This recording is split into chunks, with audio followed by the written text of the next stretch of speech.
iglesia actualmente. Y cuando me refiero a la iglesia, no es solo la iglesia que lleva por nombre Misión Rescate, sino la iglesia en general, no solo en el país, sino en el mundo. ¿Qué iglesia tenemos hoy en día y que dista mucho de la realidad de lo que el Señor demandó de la iglesia?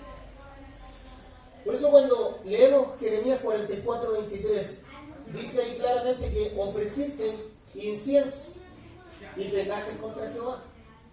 O sea, ofreciste alabanza a Dios, pero igual desobedeciste. Dice luego, y no obedeciste a la voz de Jehová. O sea, pensando que hacer sacrificios, pensando que haciendo cierta obra, Dios se iba a agradar, le dijo, no obedeciste. Y dice luego, ni anduviste en su ley, ni en sus estatutos, ni en su testimonio. Por tanto, ha venido sobre vosotros este mal como hasta hoy. Ya aprendimos nosotros que en el trasfondo del pueblo de Israel, ¿cierto?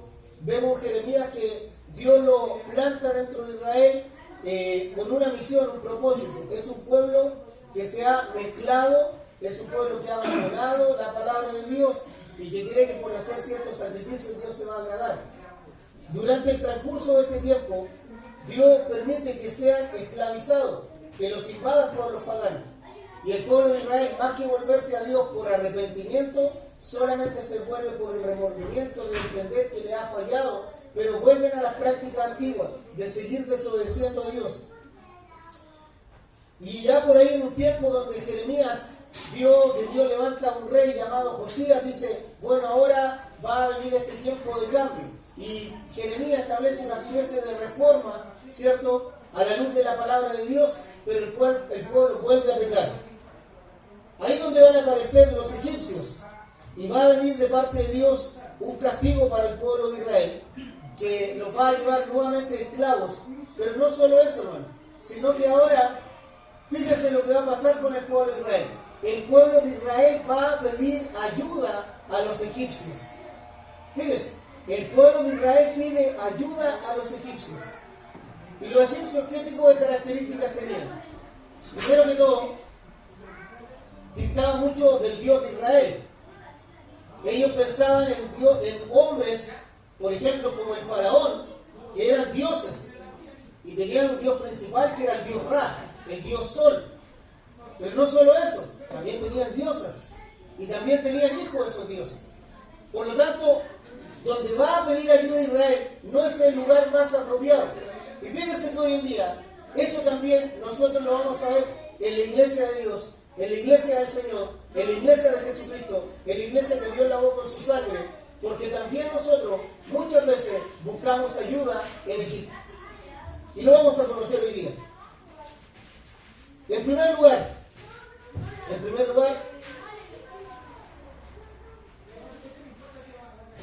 una de las primeras radiografías que pude darme cuenta es que la iglesia de hoy no dice hágase tu voluntad, sino hágase mi voluntad.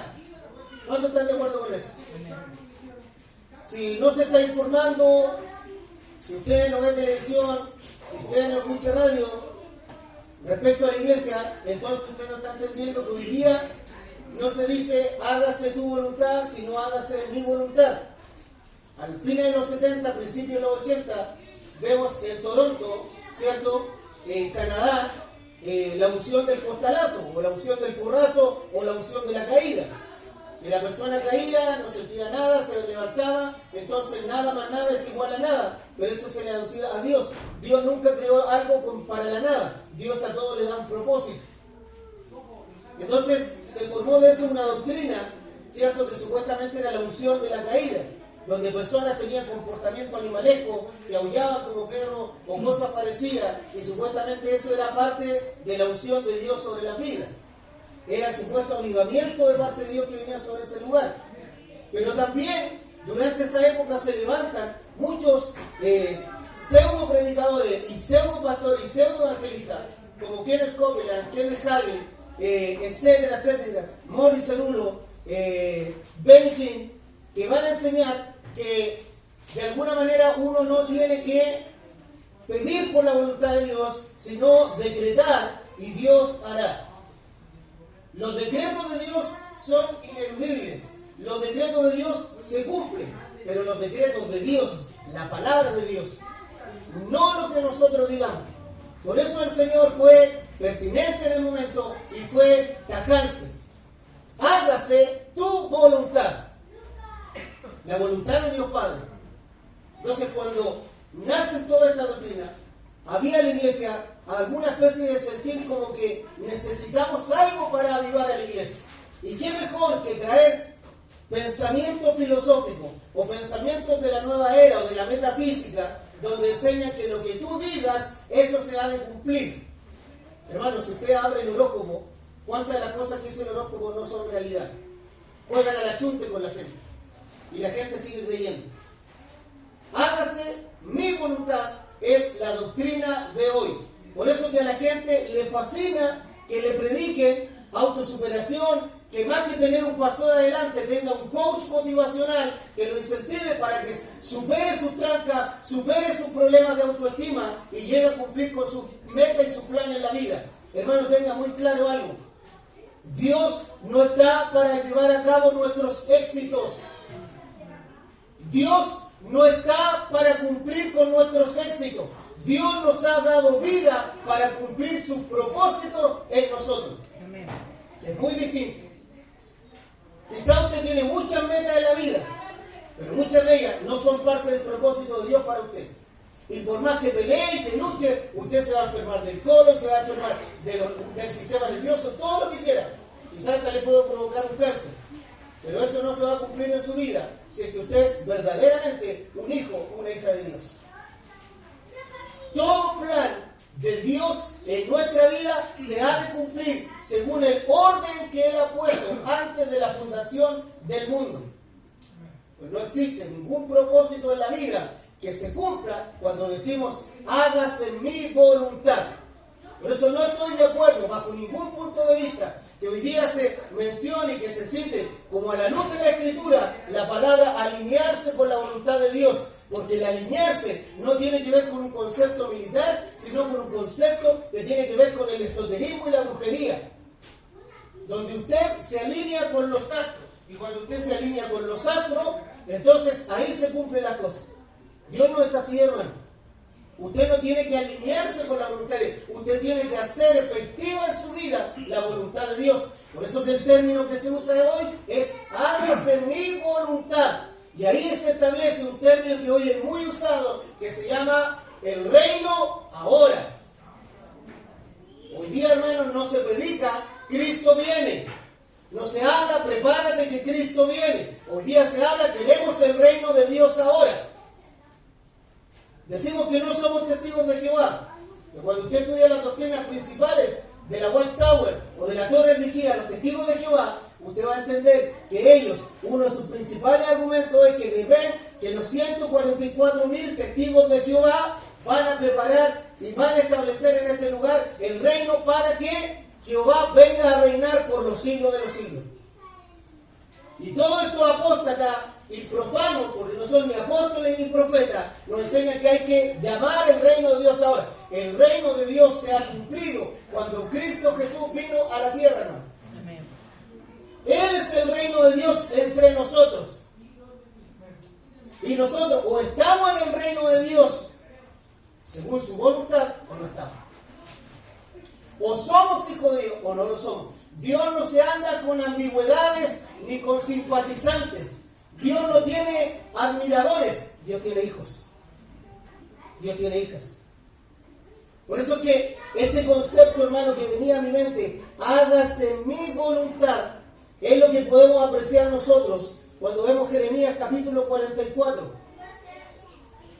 Dice en el versículo 11: por tanto, así ha dicho Jehová de los ejércitos, Dios de Israel: he aquí que yo vuelvo mi rostro contra vosotros para mal y para destruir a todo Judá. Y tomaré el resto de Judá que volvieron su rostro para ir a tierra de Egipto, para morar allí, y en tierra de Egipto serán todos consumidos. Caerán a espada y serán consumidos de hambre a espada. Dice ahí, y de hambre morirán desde el menor hasta el mayor, y serán objeto de execración, de espanto, de maldición y de oprobio. pues castigaré a los que moran en tierra de Egipto, como castigué a Jerusalén con espada, con hambre y con pestilencia. Y del resto de los de Judá que entraron en la tierra de Egipto para habitar allí, no habrá quien escape ni quien quede vivo para volver a la tierra de Judá, por volver a la cual suspiran ellos, para habitar allí, porque no volverán sino algunos fugitivos. El pueblo de Israel se va a pedir ayuda a Egipto, se instala nuevamente en Egipto. Ellos ya tenían antecedentes, hermano. Tuvieron los antecedentes en el tiempo de José. 400 años más tarde lo tienen con Moisés, cuando Moisés saca de Egipto a casi 2 millones de personas, escapando del faraón y sus soldados. Tienen antecedentes, pero aún así vuelven a Egipto. Hay mucha gente que dice: un día yo vine a Cristo, pero vuelven a las prácticas antiguas. Hay mucha gente que dice: yo sirvo a Dios, pero siguen con las prácticas del mundo. ¿Lo somos o no somos? Por eso en la mañana una de las cosas que aprendimos en la escuela obrero es la gracia salvadora. La palabra gracia, que es el charis en el griego, y que de ahí proviene el charisma o el carisma, el don. Una persona que entiende la gracia salvadora no tiene excusas para Dios. Una persona que ha conocido la gracia salvadora de Dios no le pone excusas. Deje de pavimentar el infierno con excusas. No es válido. No es excusable. Quien quiera que sea, decía el apóstol Pablo, no hay nadie que se excuse delante de Dios. Entonces Israel, ¿qué hace? Dice: bueno, como acá la cosa está mal, nos vamos a Egipto. Bueno, como no, la iglesia tiene problemas económicos, pidamos ayuda al mundo. ¿Por qué la iglesia tiene que buscar recursos en el mundo si acaso usted no ha declarado que el Señor es el proveedor de su vida? ¿Por qué la iglesia tiene que buscar ayuda en el mundo? Es una buena pregunta, pues, hermano. ¿Por qué la iglesia del Señor tiene que buscar los recursos en el mundo cuando la propia iglesia ha sido ordenada por el Señor administrativamente para que provea para las necesidades del cuerpo de Cristo? Es que es más importante mi voluntad, mis sueños, mis anhelos. Dios te llevará a cumplir tus sueños. ¡Oh, aleluya! Qué bonito suena, hermano. Pero eso no viene de voz de un pastor que lee la Biblia, viene de un coach motivacional que se salió de la Biblia hace rato. Por eso que llenan las iglesias de miles y miles de personas. Y como le decía a los hermanos en la mañana y se reían. Entonces el hermano llega a la silla 427 porque es de él. Pero nadie sabe quién es el hermano de la silla 427. Porque lo que me interesa a mí es tener una multitud dentro de la iglesia, porque eso alimenta mi éxito, alimenta mi ego. ¿Pero qué dijo el Señor? Hacer morir en vosotros. Mas viva Cristo en mí, y no yo. Y hoy día, ¿qué se refleja en nuestra vida? Mi sueño, mi propósito, mi anhelo, mi voluntad, lo que yo quiero hacer. Todo hombre es egoísta, todo hombre es mentiroso y no ha de hacer la voluntad de Dios. Esta es una radiografía de la iglesia de hoy. Una iglesia egocéntrica, una iglesia que se ha llenado de bienes, una iglesia que se jacta de lo que posee. Pero cuando vamos al libro Apocalipsis capítulo 2, nos encontramos con que esa iglesia, el Señor le dice, es que eres una iglesia pobre, desnuda.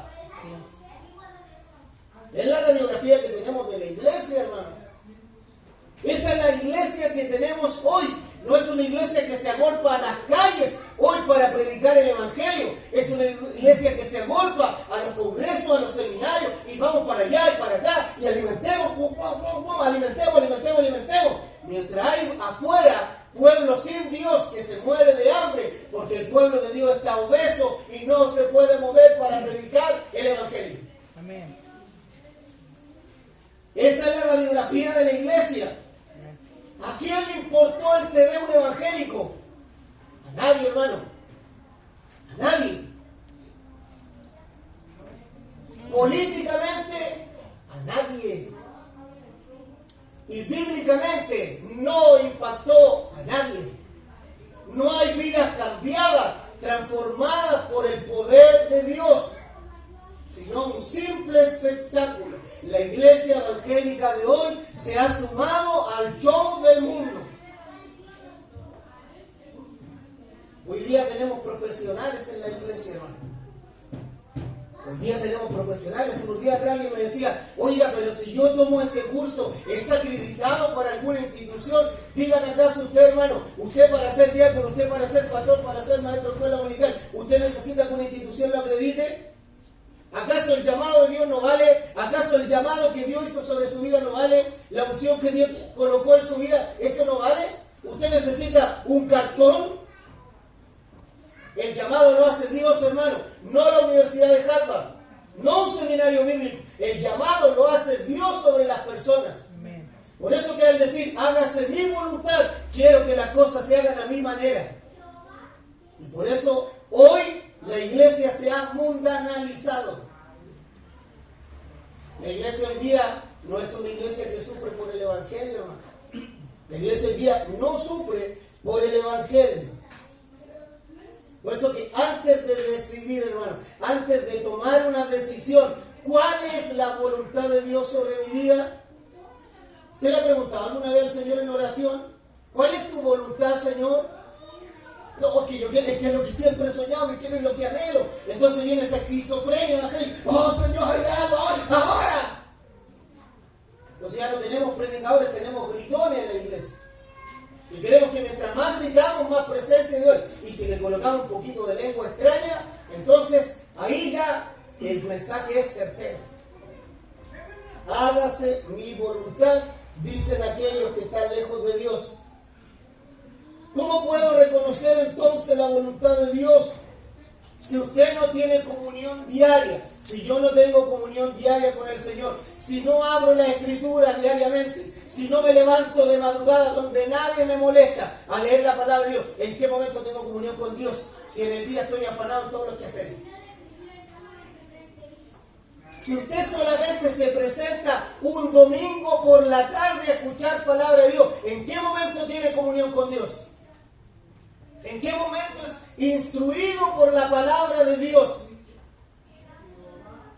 Si por algo el pastor es, por hermano, para guiar, para tutorear a las ovejas.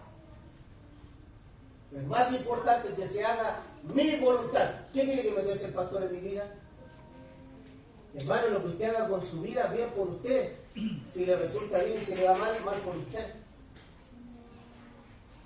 Pero la gente hoy día en la radiografía está, hágase mi voluntad. Usted dice, Señor, dame dirección para esto. Pero usted acepta la dirección de Dios. Dice, Señor, dirígeme. Pero está aceptando la dirección que Dios le da. Aunque a usted le parezca que eso es contradictorio, que eso no va de acuerdo a lo que usted planea, usted acepta esa dirección de Dios. Hágase mi voluntad. Hágase mi voluntad, dice la gente. Por eso cuando usted profundiza en la palabra de Dios, ¿qué dice la Biblia respecto a lo que yo quiero hacer? ¿Cómo podemos nosotros conocer la voluntad de Dios si no es por la Escritura? Dígame, ¿cómo puede conocer usted correctamente cuál es la voluntad de Dios para usted si no es por la Biblia? ¿Usted está esperando que el pastor se lo diga? ¿Un líder de la iglesia? ¿Un maestro de escuela dominical? ¿Un diácono? La voluntad de Dios se conoce por su palabra. Por su palabra. Y lo que más uno aprende de Dios es la respuesta del esperar. No el ahora, sino el esperar. ¿Cuánto tiempo tuvo que esperar Moisés para liberar al pueblo de Israel en Egipto? ¿Cuánto tiempo tuvo que esperar? ¿Cuánto tiempo Dios lo preparó? ¿Cuánto? Por lo menos 40 años. Y usted está desesperado porque lleva un día, 2 días, una semana, un mes y Dios no le ha respondido. ¿Y qué es el vaso de barro? Si volvemos a los primeros capítulos de Jeremías, ¿qué es el vaso de barro? Para decirle al alfarero cómo debe o no debe hacer. Por eso, la iglesia de hoy, su radiografía es: hágase mi voluntad. Hágase mi voluntad. Por eso es que uno tiene que ser categórico, hermano. Si hoy día los hermanos, usted no le puede llamar hermano a cualquiera porque canta un himno con usted. O sea, porque alguien canta con usted sublime gracia, a ese hermano. O porque se sabe algunos versículos ahí, a ese también es hermano. Hubo un filósofo que decía: pienso, luego existo. Yo quiero invitarlo a que primero usted muestre qué es lo que usted cree y después me diga quién es. Yo creo que Jesucristo es el único Señor y Salvador y mediador entre Dios y los hombres. Y creo que la palabra de Dios es única e inerrable, infalible, y es la voz de Dios para mi vida.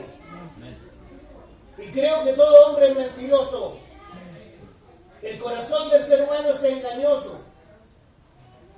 Por lo tanto, si usted está esperando respuesta de parte de Dios a través de los pastores, está equivocado. Porque la palabra de un pastor no tiene autoridad sino por la palabra de Dios. Y si un consejo que da el pastor no es de acuerdo a la palabra de Dios, eso no es voluntad de Dios. Por eso que el pueblo de Dios tiene que ser lector bíblico.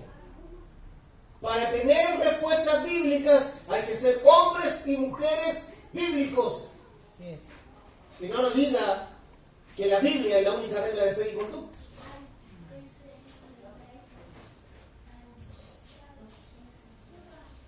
Por eso es que hoy en día este primer término, hágase mi voluntad, refleja muy bien, hermanos, la radiografía de las iglesias.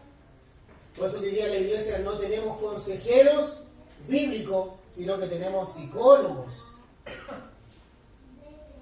Hoy día tenemos psicólogos.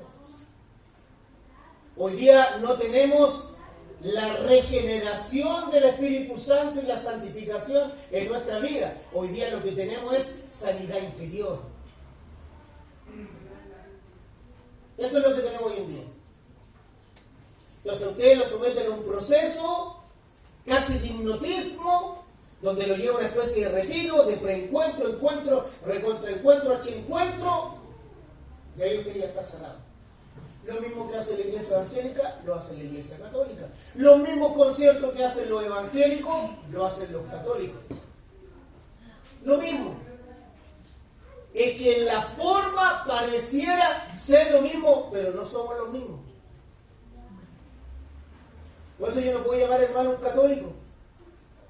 Mientras él no reciba a Cristo como Señor y Salvador y deje su adoración a María y deje de celebrar la transubstanciación en la Eucaristía, creyendo que Jesús se convierte en el pan y el vino, no puede ser mi hermano porque va contra la palabra de Dios.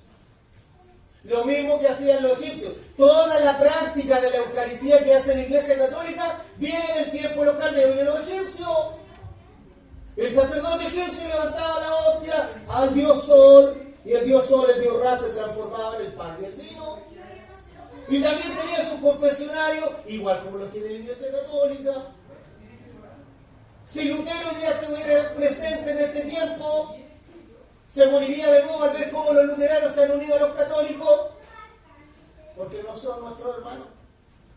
Ellos tienen que venir a Cristo, hermano. No transformarse en evangélicos, tienen que venir a Cristo y hacerlo el Señor y Salvador en su vida, porque si Cristo no es el Señor y Salvador de su vida, no va al cielo. Por eso una vez cuando Juan Pablo II declaró y dijo: Satanás fracasó porque el infierno va a estar vacío. Eso es mentira, hermano. Muchos son los llamados, pero pocos los escogidos. Pero mientras vivamos en el concepto de hágase mi voluntad, mis proyectos, mi anhelo, lo que yo quiero, la iglesia está lejos de Dios. La iglesia está lejos de Dios. Por eso hoy día usted no va a escuchar a predicadores hablando: Cristo viene. Por eso no vemos en las calles a multitud de evangélicos predicando. Bueno, da vergüenza, por hermano. Ya le dije desde octubre, esta iglesia tiene que evangelizar. Pero mientras no tengamos la convicción de la gracia salvadora del Señor, no entendamos que tenemos que hacer una autorradiografía y evaluarnos, no lo vamos a hacer, por hermano. No lo vamos a hacer. Segundo lugar, otro concepto que encontré ahí es la exaltación del ser humano. Otra de las radiografías que usted puede encontrar es la exaltación del ser humano. ¡Qué gran predicador! ¡Qué gran expositora! ¡Qué gran músico! Pero ¿quién dice qué gran misionero que está muriendo de hambre? ¿Quién dice eso, hermano? ¿O quién dice que gran predicador el que está en las calles y supuestamente nadie lo escucha? ¿Quién exalta ese? ¿Quién dice yo quiero ser como ese que está en la calle predicando solo? ¿Quién dice yo quiero ser como ese misionero que está en la India? ¿Quién lo dice? Nadie, por hermano. Ayer sábado escuchaba a una hermana que es misionera. Dijo, yo era maestra de escuela dominical, pero algo me movía y no me sentía que estaba haciendo el propósito de Dios sobre mi vida. Hasta que un día vi por televisión a un misionero. Decía ella, estuve haciendo mi práctica misionera en África. ¿Cómo puede ser posible que hayan etnias donde el 0% es cristiano? Donde el 0% de la población conoce palabra de Dios. Donde el 0% de la población alguna vez ha escuchado de Jesús. Mientras nosotros nos sentamos cómodamente en este lugar, muchos hijos de Dios mueren por causa de Cristo. Por eso cuando exalta, oh mi apóstol, ¿qué apóstol, hermano?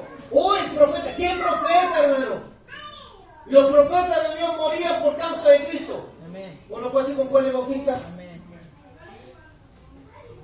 ¿Qué pasó con Isaías? ¿Qué pasó con Jeremías? En el mismo Egipto no lo escucharon, hermano. Le advirtió y no lo escucharon. Esta predicación no simpatiza, hermano. Y ya que va a estar en el canal YouTube, estas predicaciones no simpatizan. Porque muestran la radiografía de lo que es la iglesia evangélica. Y eso que hablan del gran avivamiento. Y quieren porque colocan más luces y más músicos. Y Eso es avivamiento, eso no es avivamiento. Eso es carnalidad, hermano. Eso es lo mismo que pasa en el hinduismo, que necesitan más ritmo para elevar el espíritu. ¿Cuál es el concepto? Exaltar al ser humano. ¿A quién exaltamos hoy día, hermano? ¿Qué somos nosotros delante de Dios? Basta con que usted se dé una vuelta por el planetario y vea la exposición que hacen ahí de lo que es el universo. ¿Qué es la Vía Láctea, nuestra galaxia? Entre todas las galaxias, nada. Y dice, oh, el gran hombre de Dios, la gran mujer de Dios. El gran hombre de Dios y la grande mujer de Dios jamás se exalta. Ese hombre y esa gran mujer de Dios, cada vez que es exaltado, glorifica al Señor. Y se siente más miserable de lo que es. O sea, dice, oye hermano, no se diga gusano de Jacob. ¿Y qué es lo que somos cuando morimos, hermano? ¿Quién nos come? Los gusanos, pues, hermano. Por eso Beliquín se sacaba la chaqueta y la tiraba así, ¡ay! Al suelo. ¡Qué hombre! ¡Qué unción de Dios! ¡Cristos! ¡Falsos Cristos! ¡Ungidos! Y lo exaltan, hermano. Uy, que fui a tal congreso y un expositor. Gloria a Dios por ese expositor. ¿Acaso ese expositor ha dado la vida por Cristo? Jamás, hermano. Jamás. Aún no conozco en este país a alguien que dé la vida por Cristo. A lo más bien en algún momento al pastor Javier Soto, que lo han criticado y lo han basureado, porque fue capaz de decirle a varios de estos pseudo pastores que se dicen representar a la iglesia evangélica, que están acomodados políticamente porque le han dado un terreno acomodado, y por ir en contra de ellos, hermano, hasta amenazas de muerte tuvo. Cuando en Chile, a fines de los 80, principios de los 90, se instaura la ley de libertad de culto, muchos de los pastores que hoy día no hablan de ellos fueron amenazados de muerte. Si yo le digo Nadir Carreño, quizá usted nunca lo va a escuchar. Es un pastor de la iglesia evangélica fundamentalista. Fue amenazado de muerte porque él luchó para que existiese en este país libertad de culto. ¿Y quién habla de él? Nadie, hermano. Pero hable de los apóstoles, hable de los profetas, que tienen iglesia hija, que nunca los plantaron ellos, porque no han movido ni un dedo para colocar una luca ahí, ni movieron un dedo para alcanzar una vida ahí. Pero como habían pastores de baja autoestima, unámonos al movimiento apostólico y profético.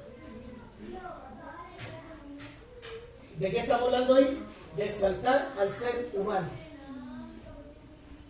Hoy día eso es lo que se exalta. Esa es la radiografía que tenemos de la iglesia. Por eso cuando el Señor venga, será como la parábola de las 10 vírgenes.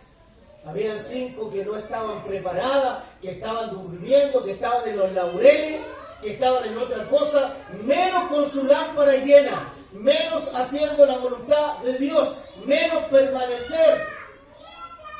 ¿De eso estamos hablando hoy día, hermano? Llénese de excusas. Póngale a Dios todas las excusas que quiere, pero no está haciendo la voluntad de Dios. Usted está exaltándose a sí mismo. Cuando uno no hace la voluntad de Dios, eso se llama idolatría, porque usted se está exaltando a usted mismo. Exalta lo que usted quiere hacer, exalta lo que usted quiere lograr en la vida. Cuando el Señor dijo, toma tu cruz y sígueme. La negación de uno mismo es lo que más nos cuesta. Porque hoy día no se habla del concepto de negación de uno mismo. El concepto humanista que se habla hoy es exaltación de uno mismo. Valoración, la autovaloración.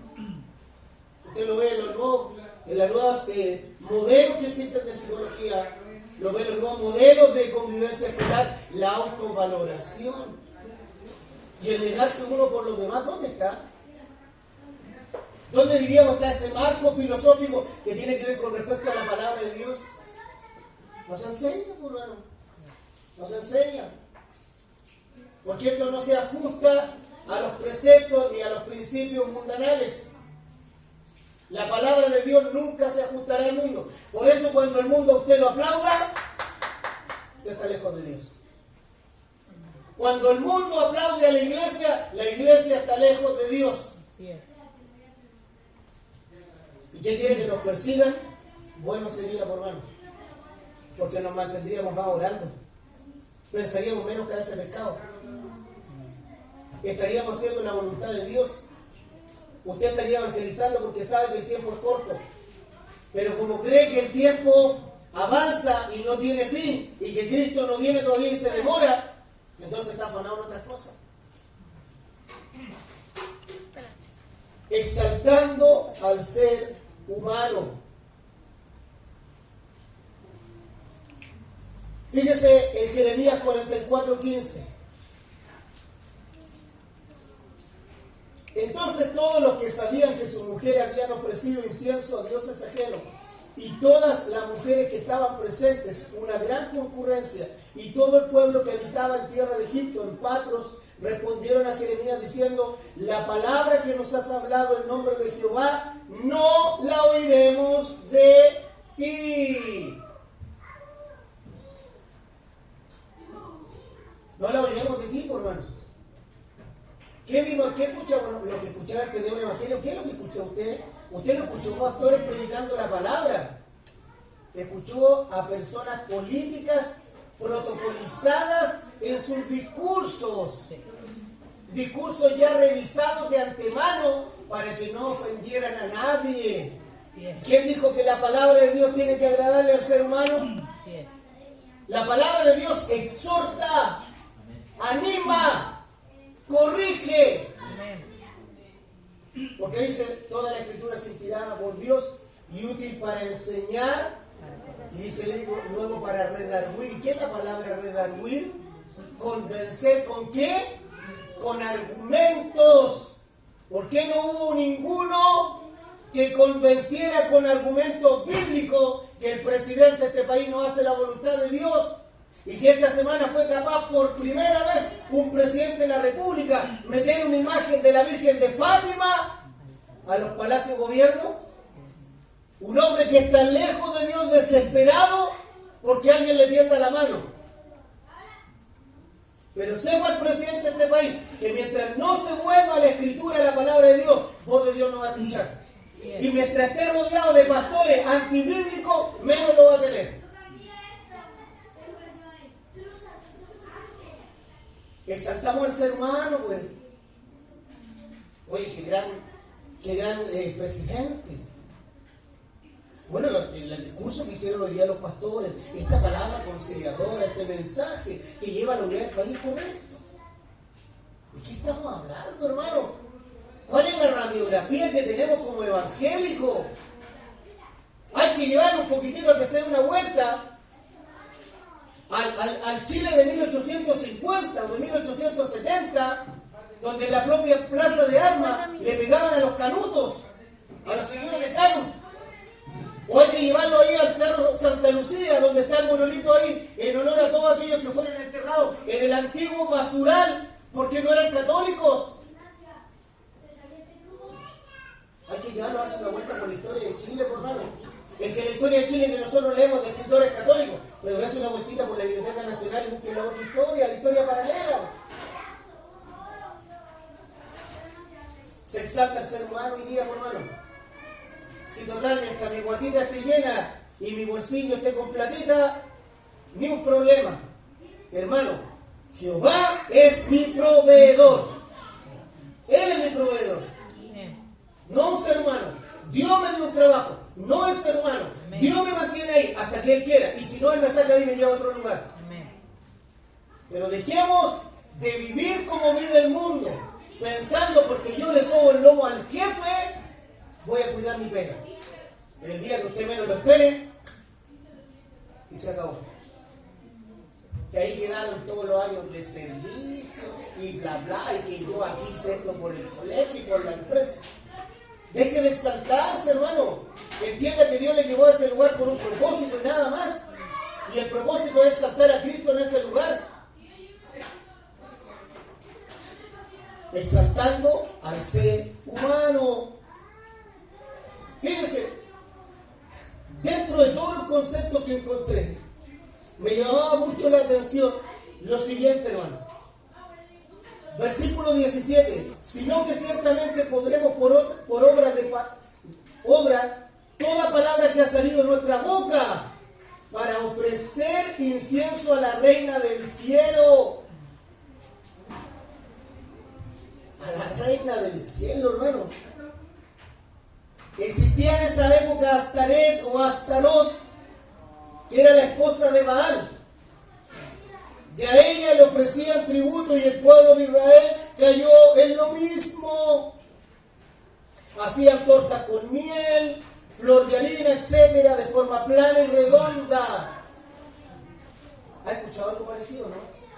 ¿Lo vio alguna vez cuando fue católico, no? Se llamaba la hostia. ¡Qué similitud! Y tenía una semejanza al disco de la luna. Fíjense. Que hoy día, ¿cómo le llaman a la Virgen María? La reina del cielo, por hermano. Los que alguna vez fuimos católicos, la reina del cielo. Los que están en el ejército tienen que rendirle culto a la Virgen del Carmen. Lo mismo, por hermano. Entonces, ¿cómo usted le dice a un católico, hermano, de que usted nunca fue hijo de Dios, entonces? Fíjese, la pareja formada por Baal y Astarot simbolizaban las fuerzas procreativas de la naturaleza. De aquí provino la introducción de la prostitución como parte del culto. Por eso que en tiempos de los romanos, cuando aparece el cristianismo, a la mujer se le pedía que usara el pelo largo, que no se lo soltara porque era su velo, no que se colocaran velos dentro de la iglesia. ¿Por qué? Porque eso simbolizaba, al amarrarme el pelo y mostrar el cuello, seducción. Ese era el objetivo. Entonces así diferenciaban a las sacerdotisas, lo decía las prostitutas, de las mujeres comunes y corrientes. Y por eso el apóstol Pablo aconseja que la mujer, en este sentido, no amarre ni haga peinados ostentosos. Y uno dice, pero pastor, ahí se fue al chancho, porque ¿qué dice el catecismo de la Iglesia Católica respecto a María? Que es corredentora. ¿Y qué es corredentor? Lo mismo cuando usted dice a un niño, vamos a hacer una coevaluación. O sea, yo te evalúo a ti y tú me evalúas, estamos al mismo nivel. Cuando el apóstol Pablo declara que somos coherederos, o sea, tú eres heredero y yo soy heredero de la misma promesa, que es en Cristo Jesús. Pero cuando dice corredentora, está poniendo al mismo nivel de Jesús. ¿Y qué dice 1 Timoteo 2:5? Porque hay un solo Dios y un solo mediador entre Dios y los hombres, Jesucristo, hombre. Y eso atenta contra la doctrina. Simple, ¿no? Para los que fuimos católicos, de todo y no, lo entendemos clarito. Y por eso que ahora estamos de este lado, porque estamos del lado de Dios. Antes estábamos del lado de Baal, de Astoret. Y estábamos del lado de Satanás. Porque él, como dice Juan 8:44, era nuestro padre. Porque él era padre de mentira. Fíjense, qué increíble, hermano, en lo que cayó el pueblo de Israel y lo que cae el pueblo evangélico hoy día. Esa es la radiografía que tenemos hoy. Pero no solo eso, hermano, no solo eso.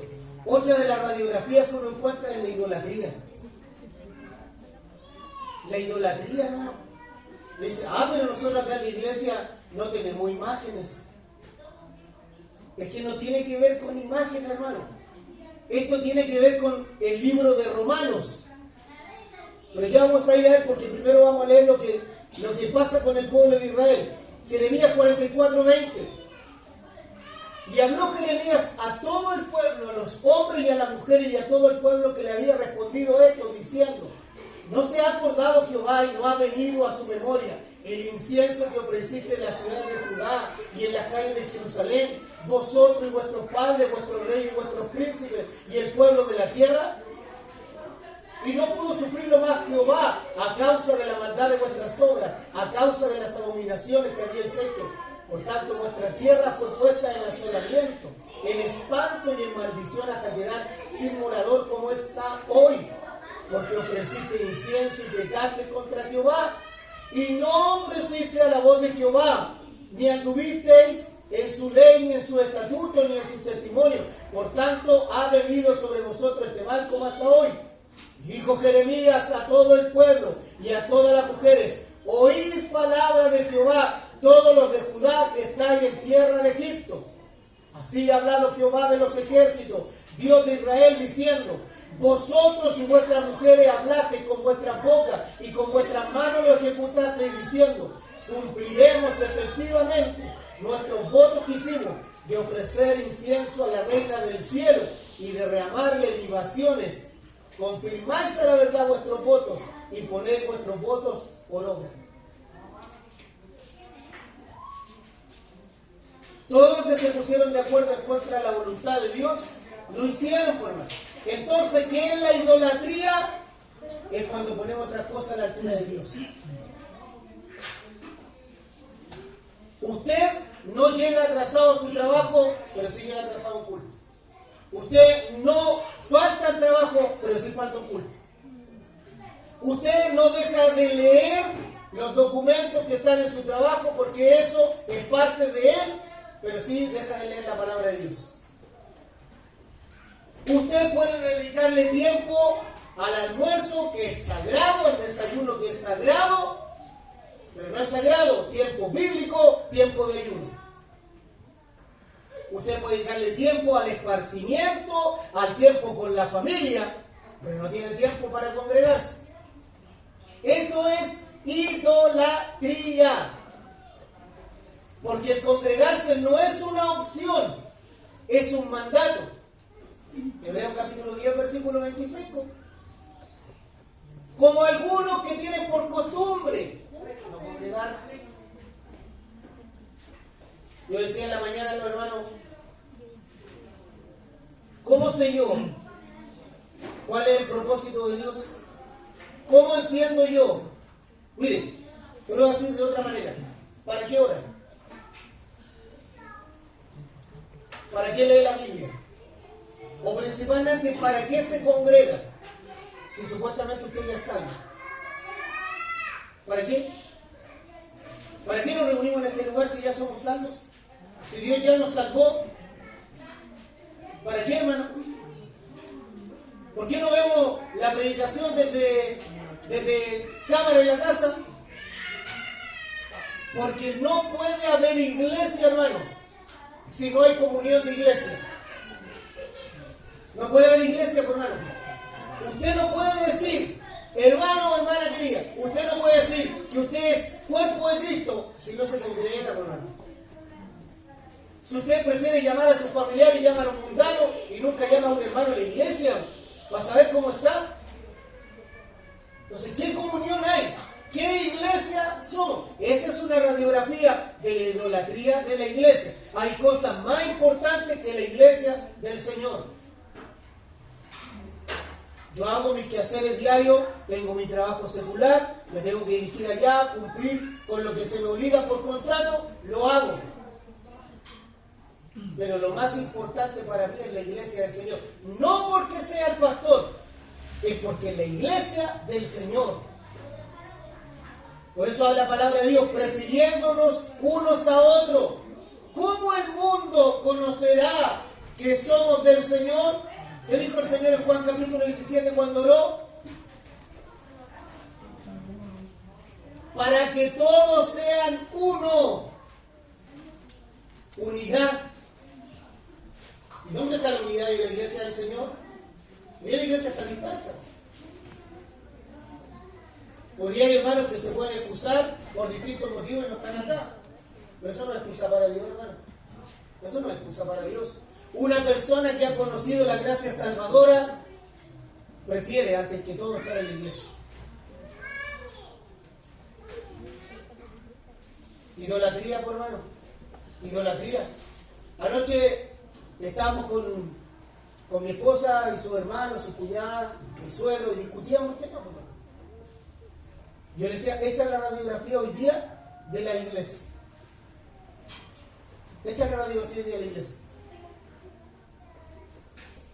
¿Por qué una escuela dominical debe tener a la mitad de los niños que hay? ¿Dónde están los demás niños? ¿Dónde están? ¿Por qué un día sábado los niños no están en exploradores misioneritas, pero sí pueden estar con gente mundana? ¿Acaso no cometemos el mismo error que Israel? Sí, pues hermano, si mis amistades tienen que ser en Cristo, ¿qué comunión tiene la luz con las tinieblas? ¿Qué comunión tiene la iglesia con el mundo? Por eso a algunos le escribí un mensajito y le dije ahí, si tú no le enseñas a venir a Cristo, el mundo le enseñará a no hacerlo. Y mañana no te quejes. No se queje. No se queje. Eso es idolatría, hermanos. Eso es idolatría. Cuando mi esposa me dice a mí, no, este día no voy a ir a la iglesia, y yo le hago caso, eso es idolatría, hermano. Eso es idolatría. Ay, pero ahora justo vas a orar. Es mi tiempo con Dios, hermano. Porque yo tengo que tener tiempo para la familia, para la esposa, para los hijos, y no puedo tener un tiempo a solas con Dios. Porque en mi propio hogar no puedo tener un tiempo para la reflexión bíblica, para un devocional con Dios. Si es el primer lugar donde mi familia debe verlo, eso es idolatría, hermano. Cuando nosotros exaltamos otras cosas por sobre Dios y le ponemos por excusa, eso es idolatría. Por eso que la iglesia de hoy es una iglesia endeudada. Y no es endeudada porque parte con Dios. No, mentira, eso no es bíblico. La iglesia de hoy tiene problemas económicos porque no le da la prioridad a Dios. Porque si tuviéramos familia en la iglesia, o en la iglesia en general, que diezmara, que apartara de lo que es de Dios, lo que le pertenece a Dios, no habría problema económico, hermano. Porque seríamos buenos mayordomos, administraríamos las cosas de acuerdo a las prioridades que Dios nos da. Puede faltar para la iglesia, pero en la casa no. Yo me puedo endeudar para un vehículo, para comprar un bien material, pero para la iglesia no. ¿Y qué hace eso, hermano? Eso es idolatría, por hermano. Eso es idolatría. No estamos priorizando. Esa es una radiografía de la iglesia en general, hermanos. La iglesia a nivel mundial es una iglesia idólatra. Es una iglesia idólatra, hermano. Y a veces nos cuesta entender esto. Y pareciera que uno llega a ser majadero molesto, hermano. Pero ¿sabe qué? El pueblo de Dios hoy día busca lo suyo propio. Y eso fue lo que le pasó al pueblo de Israel. Buscaban lo suyo, lo propio. No buscaban hacer la voluntad de Dios. Nos olvidamos, hermano. Nos olvidamos que tenemos un acusador que se llama Satanás y está en el libro de Apocalipsis. Y ese no deja pasar ni uno. Nos va a acusar. Nos va a acusar. ¿Cuál es la prioridad del pueblo de hoy? Fíjese que Agustín de Hipona, siglo IV más o menos, dice: ama a Dios primero y después haz lo que te dé la gana. Buena frase. Ama a Dios primero y después haz lo que te dé la gana. Jeremías viajó a Egipto, le habló al pueblo de Israel en Egipto, pero nunca se hizo alianza con Egipto, nunca se unió a Egipto, hizo la voluntad de Dios en Egipto. Mire, quiero finalizar con lo siguiente. Hace unos 3 días atrás me desperté muy asustado y este era el panorama. Es solo un sueño, es solo un sueño. Estaban en una sala 2 mujeres y hablaban y muy afligidas, y una le decía a la otra: Cristo viene, y viene hoy a las 3:30 de la mañana.